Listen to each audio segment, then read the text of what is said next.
Bienvenidos a Bonita Radio. Esto no es un cuento, esta es la verdad.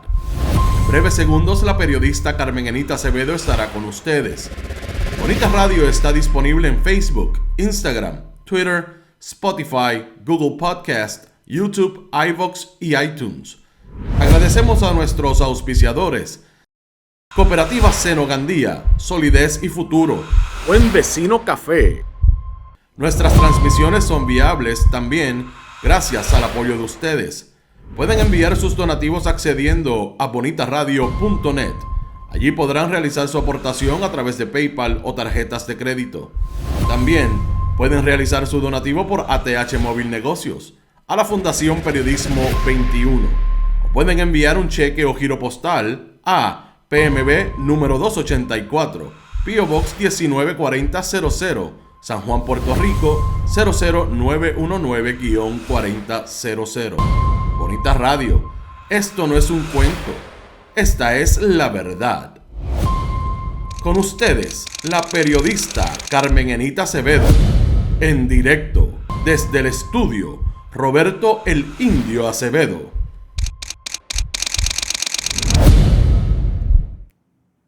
Hola, buenos días. Y aquí estamos en sustitución de Carmen Enita Acevedo, quien está disfrutando de unas merecidas vacaciones.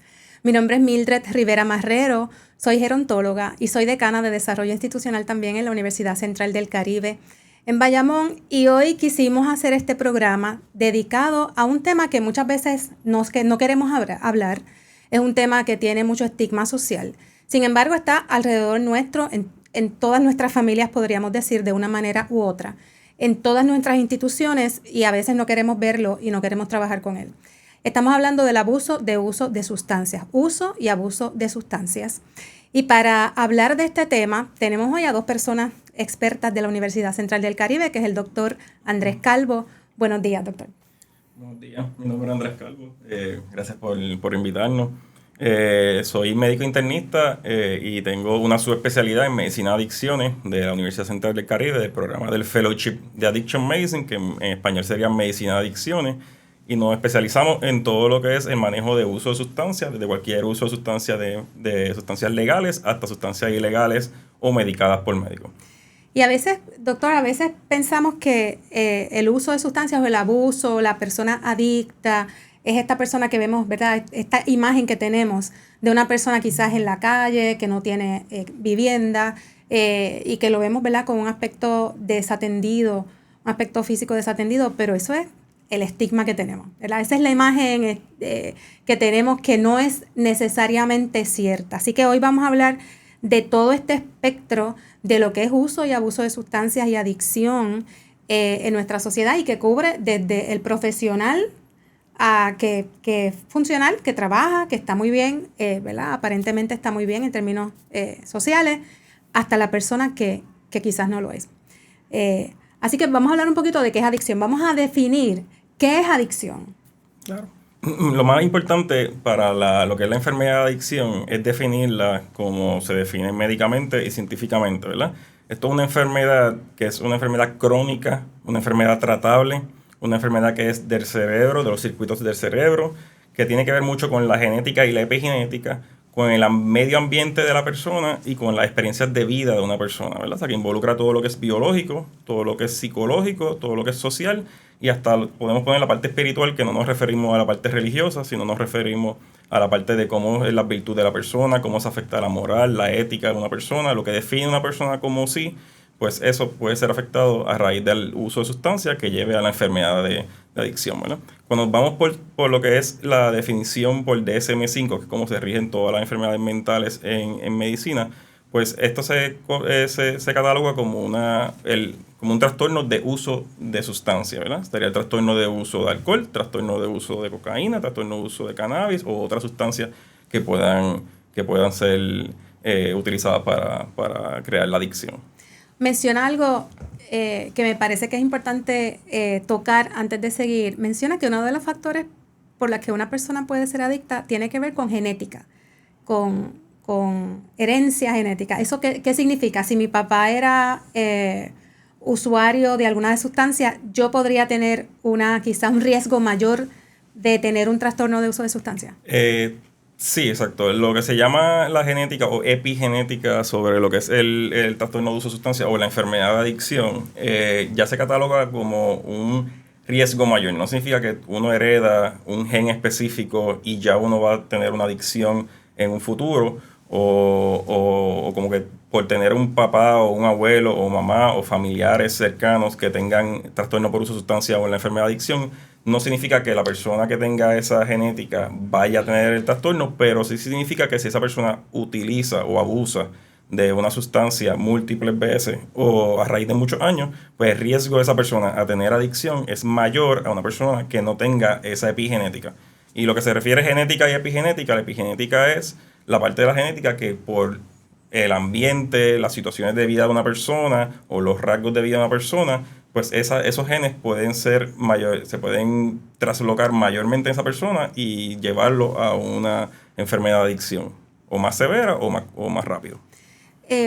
También hemos escuchado muchas veces que las personas a veces caen en adicción porque tienen algunas condiciones de salud o no tratadas, mayormente mentales, ¿verdad? De salud mental, o situaciones sociales, y esa es una forma de escape. Así que he conocido mucha gente que dice, mira, yo me convertí en alcohólica o llegué a ser alcohólico porque comenzó con este problema social que tuve o con este problema de salud mental que nunca me traté y trataba yo de manejarlo utilizando sustancias. Así que esa es una forma también de llegar a desarrollar ese trastorno. Sí, el trastorno de uso de sustancias o la enfermedad de adicción, perdón, puede ser, muchas veces tiene enfermedades mentales coocurrentes. ¿Qué significa esto? Que una persona que tenga una enfermedad de depresión mayor o ansiedad generalizada o enfermedad de bipolar o trastorno bipolar o trastorno esquizofrénico, ¿verdad? Un poquito más severo, pero la mayoría son o depresión mayor o lesión de depresión mayor o ansiedad generalizada, y esto lleva a la persona a tener un poco más riesgo de tener un trastorno de uso de sustancia. Al igual que una persona que tenga trastorno por uso de sustancia puede llevar a tener otras enfermedades mentales, ¿verdad? Y más o menos como un 60% de la población de trastorno de uso de sustancias tiene otras enfermedades coocurrentes mentales, que siempre es bien importante cuando uno va a manejar un paciente que tenga la enfermedad de adicción o la enfermedad de trastorno por uso de sustancia, depende si es leve, moderada o severa, pues debe tener también una ayuda o un tratamiento para las otras enfermedades mentales. No solamente manejar una y dejar la otra sin el manejo, porque obviamente pues una puede empeorar la otra y igual viceversa. Que entonces lo que me trae es que es importante que el tratamiento que se le dé a una persona sea multidisciplinario o interdisciplinario, sí, ¿verdad? Que tiene varios profesionales de la salud física y mental, claro, manejando, trabajando, ayudando a esa persona. Sí, mayormente siempre ahora, gracias a Dios, con cómo ha evolucionado la ciencia y la medicina, pues antes, estoy hablando antes y no hace mucho tiempo, estamos hablando de los 90, los 2000, hasta el 2005, 2010, se manejaba la adicción como si fuera un problema social. Todo era culpa del paciente o culpa de la persona que utilizaba la sustancia y no se manejaba como una enfermedad crónica.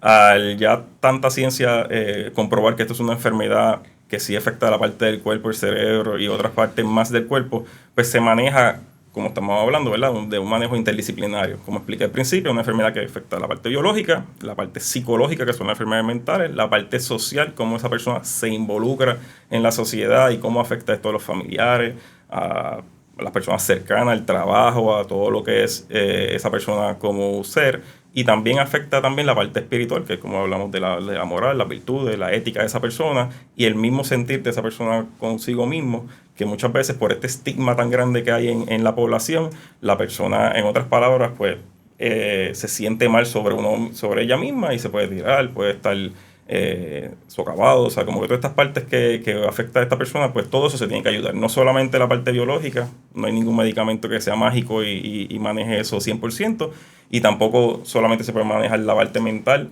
sin ninguna otra ayuda. O sea, que tiene que ser una ayuda interdisciplinaria que involucre esas cuatro partes, biopsicosocial y espiritual.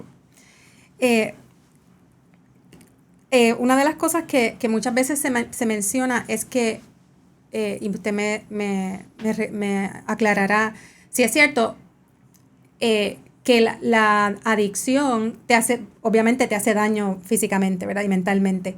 Pero ¿hay algún cambio en el cerebro? ¿Hay algún cambio en nuestras funciones que sea permanente? Que usted diga, mira, una persona que usa y abusa de sustancias durante X cantidad de años, aunque se recupere de su adicción, hay unos cambios que no son reversibles y que afecta su personalidad o su funcionalidad.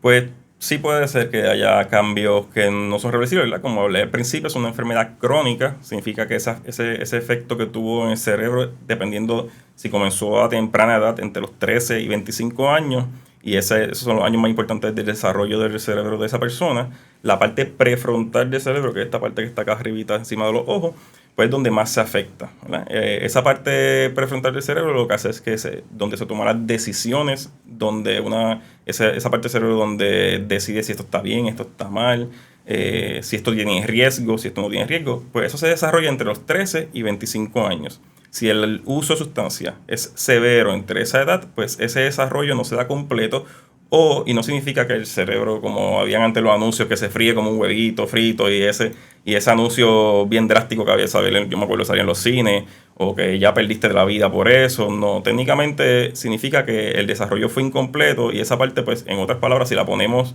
en perspectiva de funcionalidad, funciona un poco menos que una persona que no haya utilizado o abusado de sustancia a esa edad, ¿verdad? Pero no significa que no se pueda revertir la gran mayoría, ¿no? O sea, que una persona tiene un efecto en esa parte del cerebro, si deja de utilizar y está en una abstinencia completa de sustancias adictivas, ya a los 6 meses al año, esa parte puede recuperar un 60, un 80% de funcionalidad y esa persona puede mejorar. Yo lo comparo mucho con pacientes, yo soy médico internista, ¿verdad? Primario, y soy especialista en adicciones. O sea, yo comparo esto muchas veces cuando hablo con un paciente como si una enfermedad una persona con diabetes mejora la dieta y mejora su vida y rebaja y hace todas las cositas que nosotros como médicos mandamos y hacemos todo eso bien y usa los medicamentos bien, pues posiblemente el cuerpo se ajusta mejor, la resistencia a insulina puede bajar. Pues lo mismo un paciente con una enfermedad de adicción, ¿verdad? Sigue siendo una enfermedad crónica igual que cualquier otra enfermedad. Y pues muchas veces cuando estas personas tienen abstinencia y mejoran toda la calidad de vida, pues la mayoría de las cosas que estuvieron afectadas pueden mejorar. Yo diría que hasta un 80 o un 90%. Menciona a los jóvenes. Si comienzas a los 13 años, entre 13 y 25, tienes un impacto mayor quizás que si comienzas después, en términos de tu cerebro y tu función. Yo creo que tenemos por ahí una estadística, una gráfica que usted trajo sobre consulta juvenil, ¿verdad? Que es usted tiene ahí el número para que le diga. El slide 8. Tenemos una presentación en el slide 8 que dice consulta juvenil. Y es importante, esto es una consulta, una encuesta que se hace en Puerto Rico a los estudiantes de escuela intermedia, escuelas públicas y privadas. Y es importante que la veamos porque ahí habla de qué es lo que están utilizando los jóvenes, ¿verdad? Que nos sirva de alerta. Oye, tiene 15 años y probablemente pensamos que no, pero sí está utilizando. ¿Qué debemos, verdad? Tenemos que intervenir porque esto se puede convertir, como usted menciona, en una enfermedad crónica. Así que vamos a hablar un poquito de estas estadísticas, doctor. ¿Qué es lo que vemos aquí? Pues la consulta juvenil se hizo entre 2018 y 2020 por diferentes universidades, específicamente la Universidad Central del Caribe fue la que recolectó y analizó todos estos datos. Y entrevista a todos estos jóvenes de 3 a 17 años, o hasta el grado 12, ¿verdad? Que en Puerto Rico. Y mayormente lo que pregunta son muchos que si utilizaron una sustancia en el último mes, utilizaron una sustancia del último año o en la vida, ¿verdad? Son estas las 3 preguntas. Lo importante de esta consulta es nos deja ver cuáles son las sustancias más utilizadas o más que prueban, ¿verdad? Que donde comienzan a utilizar sustancias los jóvenes. Y obviamente en Puerto Rico la mayoría es el alcohol, hasta un 33% en estos jóvenes antes de tener los 18 años ya habían probado el alcohol. La marihuana ya está en un 10%, en Estados Unidos se puede ver hasta un 15%, hasta un 22%. Y el tabaco está en un 6.1%, que antes estaba arriba de la marihuana, que es uno de los datos más curiosos, ¿verdad? Ya se estaba viendo desde el 2010, 2012 hacia adelante, pero en los últimos años ha sido mucho más marcado que la marihuana ya sobrepasó el tabaco como uso en jóvenes, ¿no? ¿Por qué? Muchas veces porque lo ven como se está en la parte de cómo se publica y como está en las redes sociales, pues se da a ver como si la marihuana sea una opción más saludable o más natural, como estamos ahora en todo, como se habla ahora mismo. Y lo importante con los jóvenes no es que no vaya, es imposible decirles no va a utilizar nada, ¿verdad? Porque la sociedad ya ha normalizado el uso de sustancias, pero lo importante es que se puede prevenir. Una persona que abuse de sustancias, que use o utilice a riesgo una sustancia entre los 13 y 18 años, ¿verdad? En la parte adolescente, antes de graduarse, si no se previene, si no se educa a este joven para los daños que puede causar esta sustancia en su vida, ¿verdad? En su cuerpo, en su parte biopsicosocial de su vida, pues puede afectarla hacia un futuro. Lo que estábamos hablando ahorita de que si esta edad es mucho más a riesgo que una persona mayor, pues sí. Una persona de 30, 35 años en hacia adelante que utilice una sustancia y empiece a abusar o utilizar a riesgo una sustancia, tiene menos riesgo que una persona entre los 13 y 25, ¿verdad? Específicamente 13 y 21, que es donde más se utilizan. Esa persona tiene, la de 13 a 21, los jóvenes adolescentes tienen hasta 5 veces más riesgo, que sea un 500% de más riesgo de tener un trastorno por uso de sustancia entre leve, moderado o severo, si utilizan a riesgo una sustancia. Comparado a una persona de sobre 25, 30, 35 y mayores, pues el riesgo es mucho menor. Claro. Y en las estadísticas que nos menciona, doctor, es bien interesante que el uso de alcohol, marihuana, tabaco es antes de los 14 años. En el tabaco es antes de los 12 años. O sea, 12 años es un bebé. Así que es importante, ¿verdad? Que estas estadísticas no las miremos con preocupación, ¿verdad? Para padres, profesores, maestros, vecinos, familiares, para los adultos que tenemos menores cercanos, porque muchas veces también, te mencionó ahorita que la marihuana pues ahora se ve como una cosa más natural, más saludable quizás, y la gente se deja llevar por eso, igual que se deja llevar por el ejemplo. Si usted es el adulto, usted tiene que dar el ejemplo. Así que es parte de lo que tenemos que aprender, que la educación a veces se nos olvida, que el ejemplo es bien importante. Si usted abusa de alguna sustancia, pues los jóvenes de su hogar o los niños van a pensar que eso es normal, que así es que se vive y que no pasa nada y no es malo. Así que parte del asunto, porque estamos discutiendo esto, es para que los adultos tomemos conciencia de qué cosas debemos prevenir, evitar y por qué, en verdad, en términos de los daños que puede ocasionar el uso y abuso de sustancias. Hay una cosa bien interesante que quiero también discutir porque nos toca a los jóvenes también, pero a los adultos. Y es que pensamos que el uso de sustancias, las adicciones, eso es cuestión de marihuana, cocaína, heroína, eso a mí no me toca. Pero me tengo que tomar una pastilla para el dolor cada 4 horas y me las tomo y tengo que ir al médico y necesito utilizar esa pastilla. Pues mire, las pastillas, ¿verdad? Lo que decimos las drogas legales también pueden provocar, los medicamentos también pueden provocar adicción si usted abusa de ellos y los mal utiliza. Así que vamos a hablar un poquito sobre el abuso de las drogas legales, que no siempre son las ilegales, en términos de medicamentos. ¿Cuáles quizás son los medicamentos que más adicción generan? ¿Y por qué es que la gente llega a abusar de estos medicamentos? Pues claro, si hablamos rápido y todo el mundo puede identificar y ha escuchado en las noticias y en Estados Unidos obviamente, en todo el mundo pues se habla mucho de la crisis de opioides, de la famosa crisis de opioides en los Estados Unidos, pero generalmente en el mundo y hasta en Puerto Rico. Esa crisis se llegó a ella mayormente, si nos vamos hacia los 90, puede ser hasta por culpa de los médicos, ¿verdad? Las farmacéuticas dieron muchas educación continua y estaba incentivo. Decían que estos medicamentos de los opioides, específicamente el Oxycontin, la Percocet y todos estos medicamentos que son, ¿verdad? Tienen muchos nombres, pero todo lo que son opioides y opiáceos, todos estos medicamentos se vendieron hacia el médico y hacia la comunidad y hacia la persona como si fueran bien seguros. Y obviamente hasta el 2000, 2003 que empezó, como se dice en Estados Unidos, a explotar, como que a ver que había muchos pacientes con problemas de dependencia, tolerancia y adicción. Pues hay que como que abrieron los ojos y empezaron a educar y a hacer mucha más ciencia, ¿verdad? Pero ya hacia los 2010, 2013, pues sí se vio una crisis mucho más marcada de que estos medicamentos, cuando se empezaron a controlar, que ya los médicos no podían recetarlo para cualquier cosa, de dolor, hasta para un dolor de muela te podían dar unos opioides, para un dolor de espalda leve te podían dar opioides, para dolor de musculares leves también podían dar opioides. Pues cuando se dieron cuenta de esto, pues empezaron a regularlo y muchas personas que ya tenían una dependencia física o una dependencia ya psicológica de esta enfermedad, de estos medicamentos legales, como decimos, o recetados, pues buscaron otros medicamentos que están en la calle, que es la famosa heroína, y ahora el fentanil, que lamentablemente el fentanil al ser mucho más potente y mucho más tóxico, como dijéramos, para una sobredosis, pues ahora es que se ven tantas muertes. Y no solamente son las muertes de las personas que viven en la calle, que se inyectan, puede ser muerte de personas que estaban utilizando una sustancia medicada y abusan de esta y se pueden ir en una sobredosis que le dé fallos respiratorios y puedan morir, ¿no?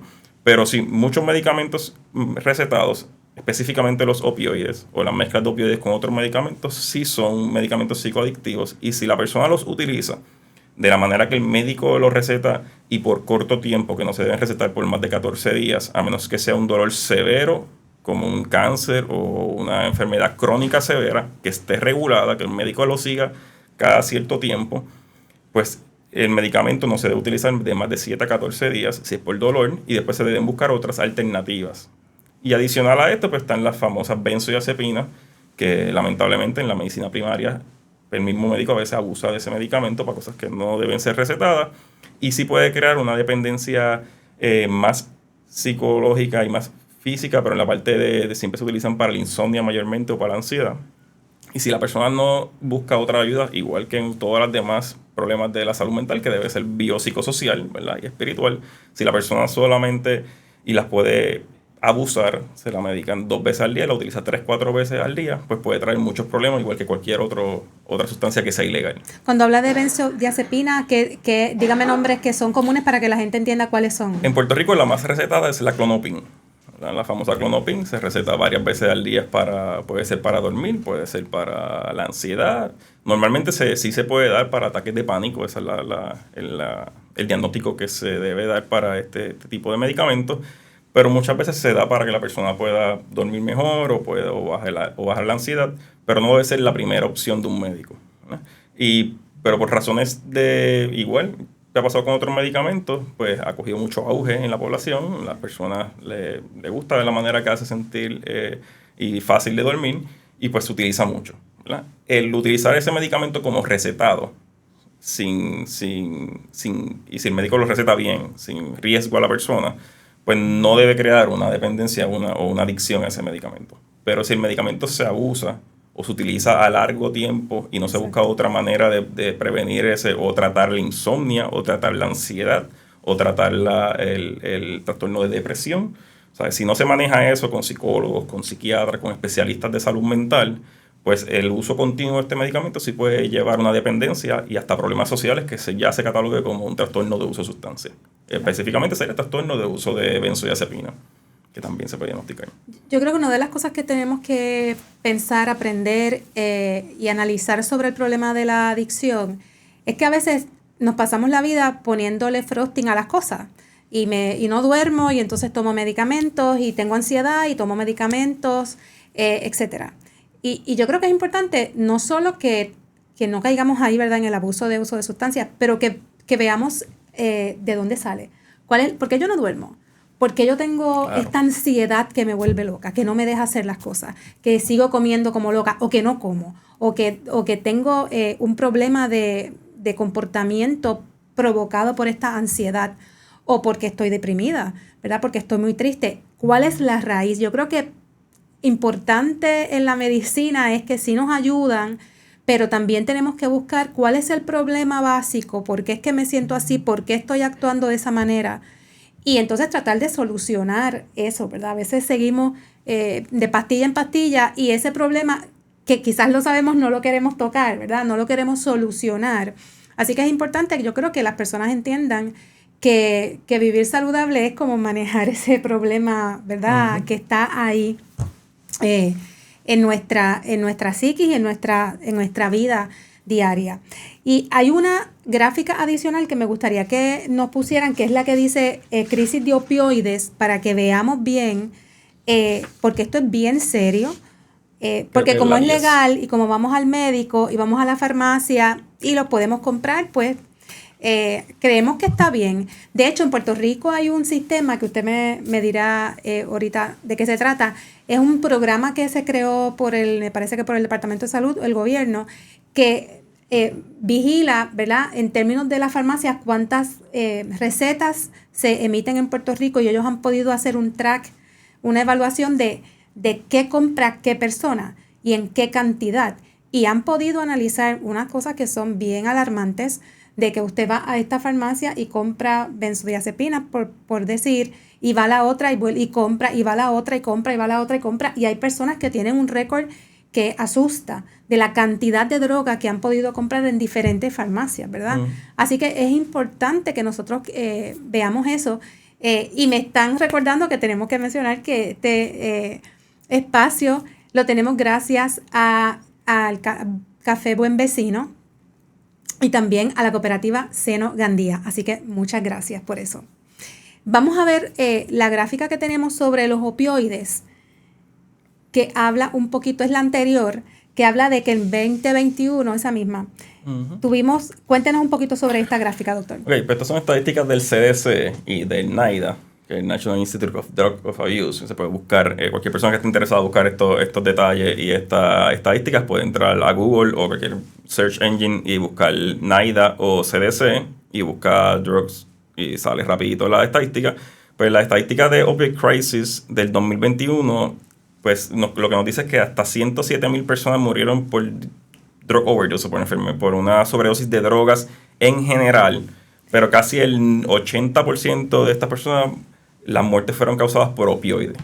Y de estos opioides, estas 80,000 personas, casi el 85-90% tiene que ver con el medicamento o la droga ilícita fentanil, ¿verdad? Que si nos vamos a poner por potencia o riesgo a una sobredosis, el fentanil es 100 veces más potente que la heroína y hasta 50-75 más potente que la heroína.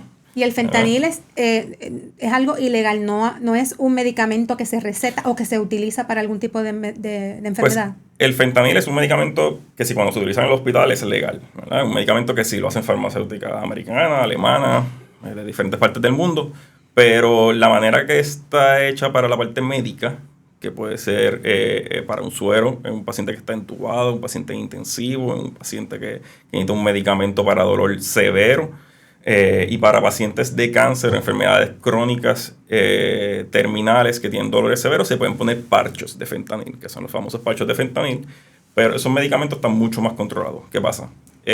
Cuando viene la crisis de opioides en Estados Unidos entre el 2013 y 2014, pero obviamente todo esto lo que es los narcos, las personas que venden droga y todas estas cosas que vienen mundial, México, de China y todo, pues se dieron cuenta que es más barato utilizar un medicamento mucho más potente que pueden diluir y vender más fácil que la heroína, mucho más adictivo también, y pues le sale más barato, lo traen muchas veces de China a México, llega a Estados Unidos, puede ser en polvo, puede ser en pastillas, pueden ser en cristales, como le dicen en la calle, y puede ser de muchas maneras.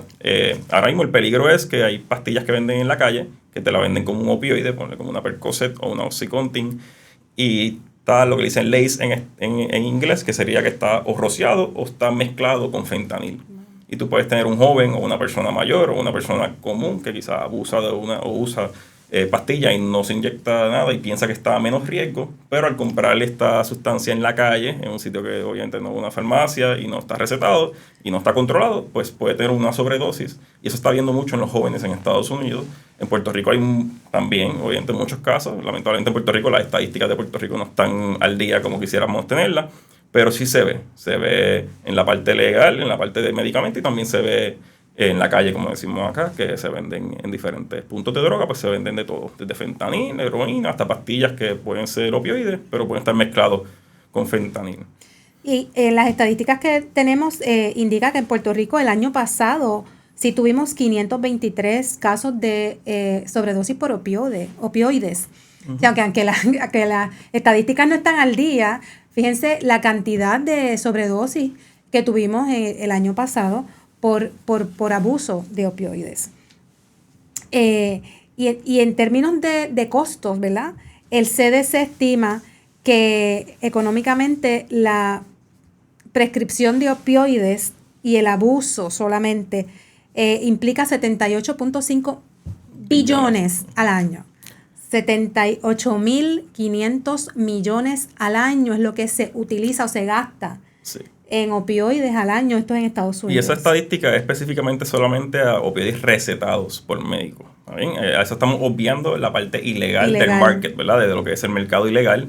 Y ya cuando se mezcla toda la parte ilegal, eso se multiplica por 2, que puede ser hasta 150 billones de dólares por pérdida. Muchas veces, no solamente la pérdida médica, la pérdida económica, la pérdida social y la pérdida que pueden tener familiares alrededor de personas que tengan trastorno de uso de sustancia, específicamente en los opioides y la metanfetamina, que en Estados Unidos también está en un auge bien grande. Pues se puede ver muchos gastos adicionales. No solamente uno piensa en un gasto lo que la persona gasta en un hospital o un hospital psiquiátrico, que lamentablemente no es la mayoría, sino es la parte de la parte económica, o lo que dicen en Estados Unidos, el economic burden, que es todo lo que rodea a una persona cuando la enfermedad logra afectar lo suficiente a que ya no pueda trabajar, afecte a la familia. Todas estas partes es lo que afecta a una enfermedad de adicción no tratada. Cuando menciona el trabajo, me gustaría, vamos a hablar un poquito de estas personas que utilizan diferentes tipos de droga o de sustancias, pero son personas que pueden ser médicos, pueden ser abogados, claro, pueden ser personas que trabajan en la industria de valores. Muchas veces son industrias las que trabajan que son de alta tensión, de mucho estrés, ¿verdad? Y entonces tratan de manejarlo de esa manera. Y podría ser que una persona piense, bueno, yo voy a utilizar esto, yo lo necesito, pero yo estoy bien, yo nunca voy a desarrollar adicción, yo nunca voy a perder el trabajo, yo nunca voy a verme como esa otra persona que quizás no es funcional.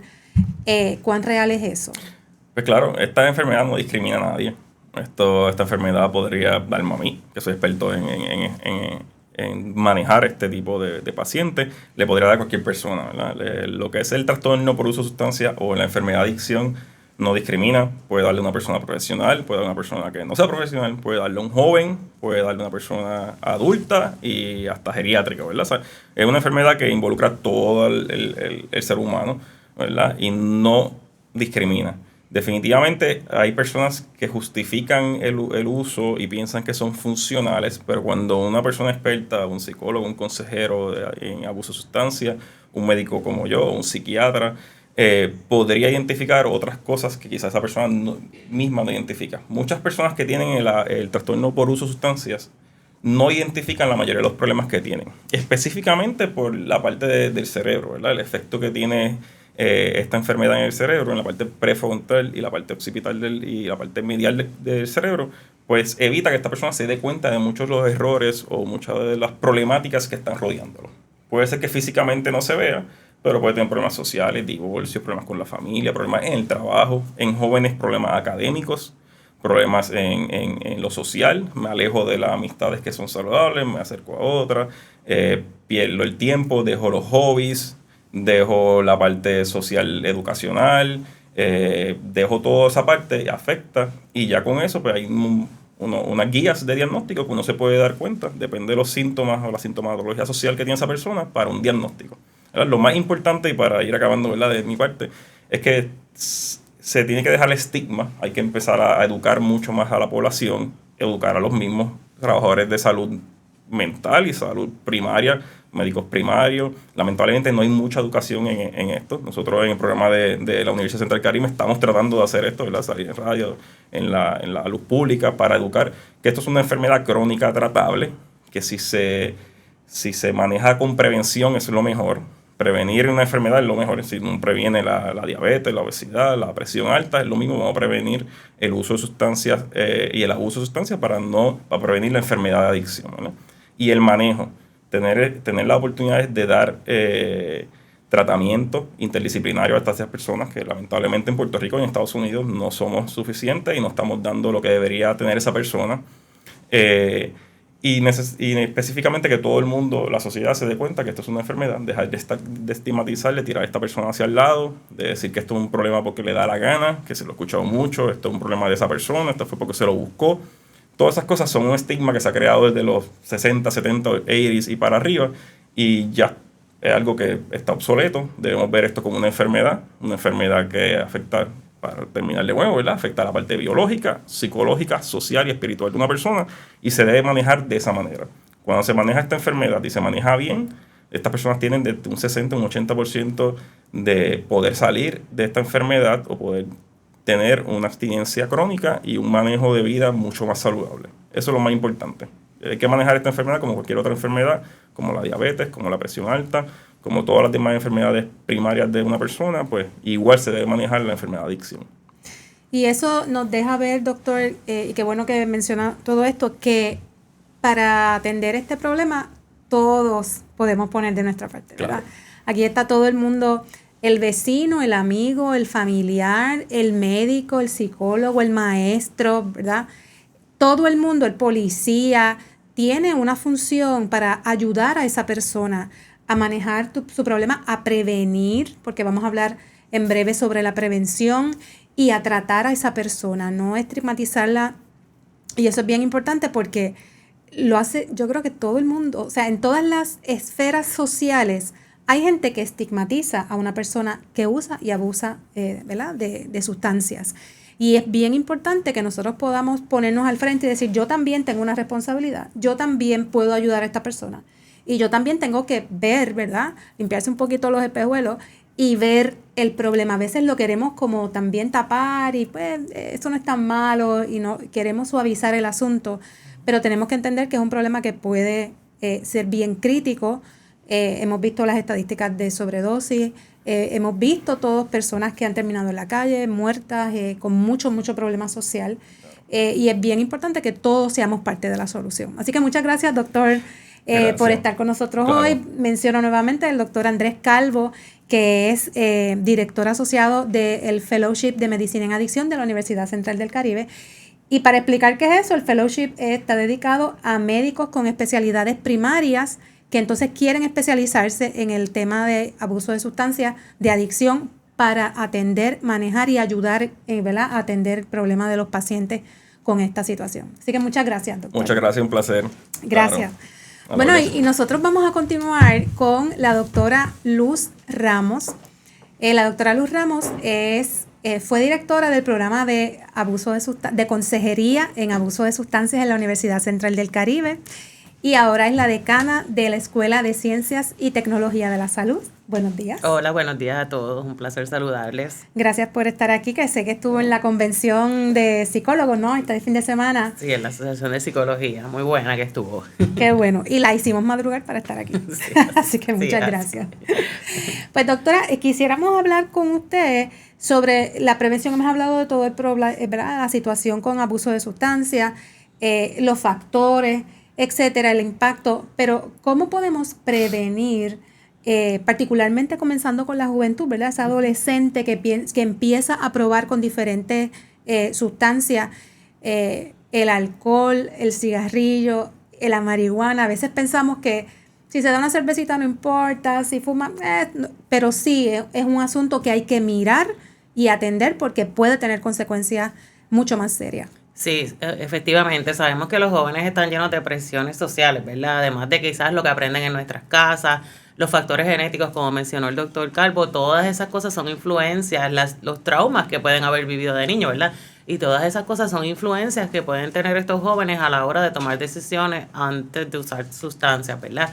Y sobre todo, además de todas las situaciones vividas que aprenden a raíz del camino que están llevando, tienen la presión de pares, ¿verdad? El que otro joven utilice, ¿verdad? El que otro joven me impulse, el que quiero ser el cool, ¿verdad? Como ellos dicen, participar de las actividades y que no se vea mal el que yo no use alcohol o drogas o que pruebe, ¿verdad? Y experimente con diferentes cosas. Y nosotros como padres, como profesionales de la salud, tenemos que enfocar a esos jóvenes en tomar decisiones correctas, ¿verdad? En que no necesariamente es tomar alcohol, es importante para disfrutar, el que no tienes que probar la marihuana para pasarla bien, ¿verdad? Y todas esas cosas son importantes. Y si, por ejemplo, decides tomar alcohol, que es lo más legalmente de lo que podemos hablar, pues que tienes que tener un control, ¿verdad? Que siempre el control es importante a la hora de tú tomar decisiones. No es lo mismo que te tomes un traguito, ¿verdad?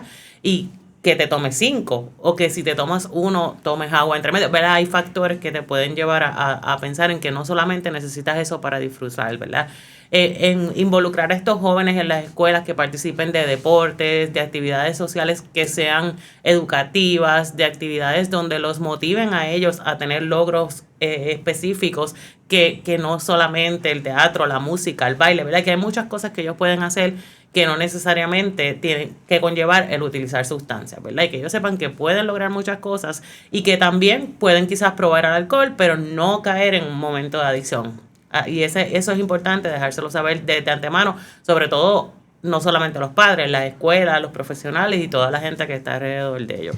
Hay una gráfica que podemos poner, que me parece que es la primera, donde tenemos el uso de alcohol en Estados Unidos. Y aquí vemos, doctora, que hay, en este año hubo 14.5 millones de personas de 18 años o más con problemas de abuso de alcohol, ¿verdad? Uh-huh. Y lo menciono porque todos conocemos que nosotros somos caribeños, la bebida está en todos sitios, no hay una fiesta si no hay alcohol, no hay una feria, un festival si no tenemos todas estas marcas, ¿verdad? Anunciándose de alcohol, auspiciando, lo cual es chévere porque permiten que se realice. Sin embargo, también es promoción para toda la población, para población que es adulta, pero también para población que es menor. Y tenemos ese mensaje constantemente en nuestra sociedad.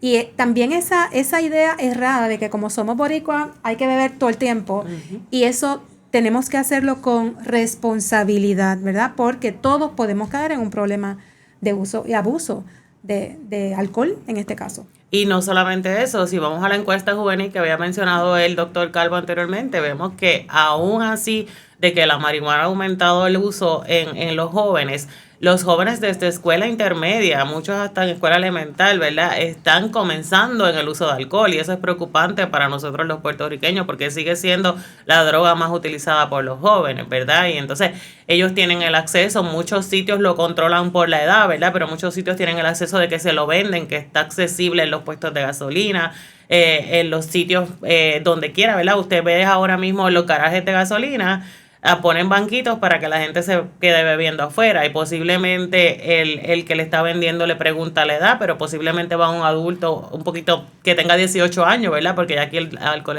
es 18 años legal y va y lo compra y se lo toma, ¿verdad? Entonces usted no sabe qué edad tiene ese joven. Así que sí, es un factor bien importante que además del uso de cannabis o los otros factores que están influenciando adicional, es algo que tenemos que trabajar, ¿verdad? Hay que trabajar con esa promoción tan grande que se le da al alcohol, de que si, como alguien puso en el chat ahorita, estaba leyendo, de que si no tenemos alcohol no podemos disfrutar, que no podemos pasarla bien, ¿verdad? Que necesitamos estar bajo los efectos del alcohol. Yo he visto muchas fiestas en donde no hay alcohol y la gente disfruta igual, ¿verdad? Y eso es lo que hay que dejarle saber a la gente, que no solamente necesitamos tener alcohol para disfrutar, ¿verdad? Y promocionar esas actividades sin alcohol para que los jóvenes sepan que eso no es la única forma de pasarla bien.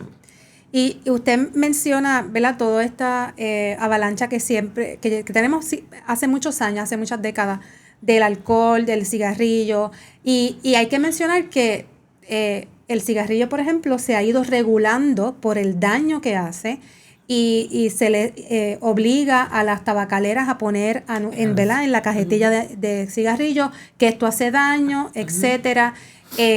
Hace poco, de hecho, estábamos hablando ahorita sobre los opioides. El año pasado hubo una farmacéutica perdió una demanda multimillonaria por los opioides y por los adictivos que son los opioides y la manera inadecuada o mal, ¿verdad?, que se estaban vendiendo y promocionando. Y entonces pienso cuando mencionamos en toda esta promoción en la marihuana, que ahora estamos en la ola de la marihuana donde está legal para medicada. Sin embargo, sabemos que hay muchas personas que tienen la licencia y la verdad que no lo necesitan, le dan la licencia porque pues, en realidad lo quieren para hacerla recreacional. Y todos tenemos que tener una responsabilidad. El problema es que eso también arropa a los jóvenes.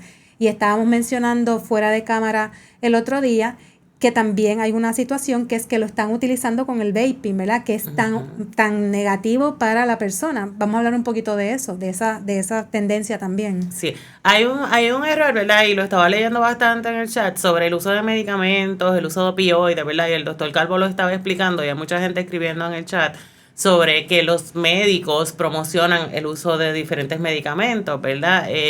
Enfocados en que, pues, son medicamentos, los tenemos que usar porque si yo tengo un dolor o me van a operar, pues yo tengo que usar opioides, ¿verdad? Si padezco de ansiedad, tengo que usar benzodiazepina. Y así sucesivamente. No es que nosotros no utilicemos esos medicamentos, si el médico me lo recomienda, porque crea una confusión, ¿verdad? De que cuando yo voy al médico y me dice, mira, te voy a recetar una benzodiazepina porque estás muy ansiosa, ¿verdad? Yo digo, no, yo no me quiero tomar ese medicamento porque eso es adictivo, ¿verdad? Y sí es adictivo, pero todo está en la prevención, por lo que empezamos a hablar, ¿verdad? En tomármelo como el médico me lo indicó. Yo siempre lo comparo con la diabetes. Si tú eres diabético, vas a ser diabético todo el tiempo, ¿verdad? Pero si tú llevas una dieta específica y te comes lo que te tienes que comer y sigues sin usar azúcar, ¿verdad? O azúcar limitada, pues te vas a mantener estable. Si ya el médico te recomienda un medicamento y tú llevas la dieta y el medicamento, pues te vas a mantener estable. Si sigues descontrolado, pues vas a tener que llegar a usar insulina, te pueden llegar a hacer un trasplante de riñón, ¿verdad? Así mismo. ¿Qué pasa con la marihuana, verdad? En la marihuana medicinal o lo que llaman la marihuana medicinal se ha salido de control. ¿Por qué? Porque no hay unas limitaciones en cuanto a una receta específica que se da, ¿verdad? El médico me dice, yo voy a donde... El médico no, porque él casi siempre son personas especialistas que dan estas licencias. No hay una regulación de cuánto tú vas a utilizar como un medicamento. No hay dosis específicas. Exacto, no hay una dosis específica de que el médico te diga, tómate una tableta diaria, ¿verdad? O un gummy diario, ¿verdad? No, eso no lo hay. Y entonces, si yo pierdo el control, igual que el alcohol o igual que otras sustancias, pues entonces lo voy a estar utilizando para cualquier cosa, ¿verdad? Y no es lo mismo que pasa con la crisis de opioides. Si tú me la das para el dolor de espalda porque tuve una operación y yo me la sigo tomando en vez de una vez al día, 3 veces al día, pues entonces caigo en un problema de adicción. Y ahí es que tenemos que tener cuidado. ¿Y qué pasa entonces con los jóvenes? Tienen accesibilidad porque mucha gente compra el cannabis o tienen accesible el vapeo en los puestos de gasolina o en los diferentes sitios, y el vapeo empezó con olores, ¿verdad? Eran fragancias que tú ponías ahí y te fumabas y que hacías, sustituían el cigarrillo por el vapeo, por el hecho de fumar, ¿verdad? De que te relajaba, de que la pasabas bien, de que te veías chilling con estas botellas gigantes con olores y cosas así, y en las fiestas eso se veía. Pero entonces se ha empezado a poner cannabis también en esa área y mezclarlo con otras cosas, y se ha determinado ahora con esta situación del COVID, se ha determinado que mucha gente está teniendo problemas de respiración, problemas en los pulmones. ¿Por qué? Porque ese humo se queda en el cuerpo, ¿verdad? Y yo he tenido muchos pacientes en mi oficina que me han dicho, mira, cuando me dio COVID, voy al hospital, tenía los pulmones comprometidos y era porque me doy cuenta que mi hijo estaba vapeando, ¿verdad? Y ahí es que me entero. Y entonces todo eso pues trae complicaciones de salud adicional, y ahí es que tenemos que estar pendientes también de esas situaciones que complican la salud de las personas por las diferentes cosas que quizás no estamos moderando o no estamos modulando como lo tenemos que usar. Yo creo que la frase o la palabra clave en todo esto es prevención, ¿verdad? Sí. Que nosotros miremos nuestra situación social, física, mental, nuestro estado mental, nuestro estado físico, y prevengamos estas situaciones, y o no comenzar, o si lo tenemos que utilizar porque el médico nos lo recetó, utilizarlo adecuadamente, o si tenemos un problema de social, por ejemplo, no terminar utilizando una sustancia o alcohol o cigarrillo para manejarlo, porque hay que ir a la raíz. Volvemos nuevamente, la prevención es ir a la raíz del problema, no es de ponerle frosting o maquillar el problema, ¿verdad? Es resolverlo. Y a veces yo sé que suena fácil y a veces es bien complicado para la gente, porque muchas veces tenemos unas situaciones bien complicadas, pero es importante que la gente recuerde esto y lo trate de manejar. Y hemos mencionado, para finalizar este segmento, que hay muchos aspectos de nuestra vida que a veces tenemos que manejar. No es solamente la salud física, es la salud mental y es la parte espiritual, claro, que se nos olvida muchas veces.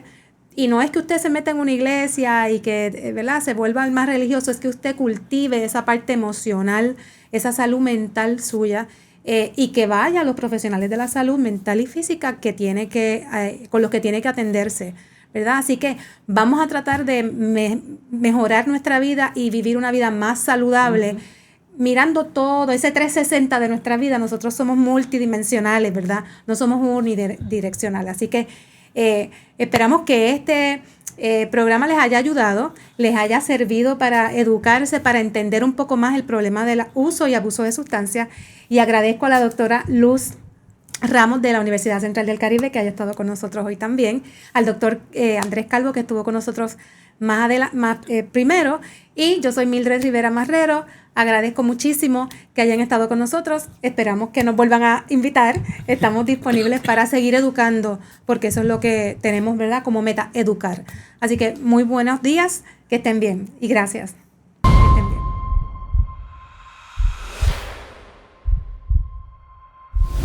Este programa fue traído a ustedes por Cooperativa Seno Gandía, Solidez y Futuro y Buen Vecino Café. No olvide que puedes realizar sus donaciones a través de ATH Móvil en la sección de negocios como Fundación Periodismo 21. O puede acceder a nuestra página de internet bonitaradio.net y donar a través de PayPal o tarjetas de crédito. También puede enviar cheques o giros postales a nombre de la Fundación Periodismo Siglo XXI, PMB 284, P.O. Box 194000, San Juan, Puerto Rico 00919-4000. Bonita Radio, esto no es un cuento, esta es la verdad.